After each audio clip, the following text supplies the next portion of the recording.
सबको नमस्कार प्रणाम। और मैं आ गया हूँ फिर से एक बार आप लोगों के बीच में खबर लेकर।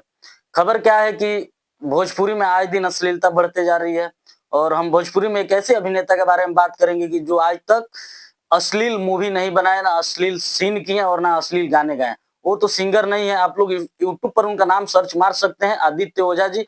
और उनका ढेरों सारा पारिवारिक फिल्म लाइन बाय लाइन देख सकते हैं। वो एक ऐसा शख्स है कि आज तक भोजपुरी में अश्लील फिल्म नहीं बनाया। अगर बनाए भी होंगे तो हमको उतना जानकारी नहीं है, लेकिन मेरे ख्याल से मैं यूट्यूब पर जब भी जाता हूँ, उनका फिल्म सर्च मारता हूँ, तो बहुत ही अच्छे-अच्छे और पारिवारिक फिल्म आता है। आपको हम उस सारे फिल्म का नाम भी बता देंगे, स्क्रीन पर चल रहा होगा, जैसे कि सासू जी तूने कदर ना जानी, स्क्रीन पर देख लीजिए। बहुत ही अच्छा फिल्म है और बहुत ही बेहतरीन फिल्म है। आगे आप लोग देख सकते हैं छठी मैया के आशीर्वाद, स्क्रीन पर आपको दिखाई दे रहा होगा मूवी का थंबनेल। आगे है आपको हिटलर सास, श्रीमान श्रीमती जी, बैरी सेनुरवा मूवी है, बहुत ही अच्छा मूवी है। सासू जी तूने कदर ना जानी, ये भी बहुत ही यूट्यूब का सुपरहिट फिल्म रहा।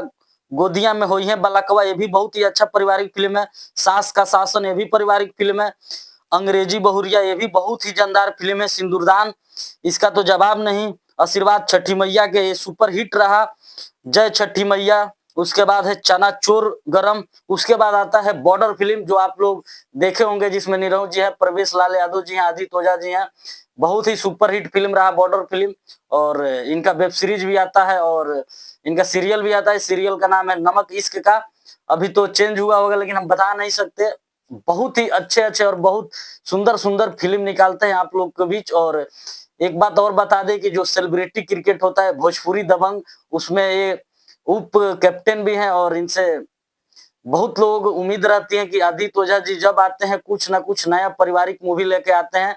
तो आप लोग आदित्य ओझा जी के बारे में क्या सोचते हैं, क्या कमेंट करते हैं, एक बार आप लोग बताइए। तब तक के लिए हम आदित्य ओझा जी को ऐसे-ऐसे फिल्म बनाने के लिए, पारिवारिक फिल्म बनाने के लिए इनको दिल से धन्यवाद करता हूँ और जय हिंद बोलता हूँ।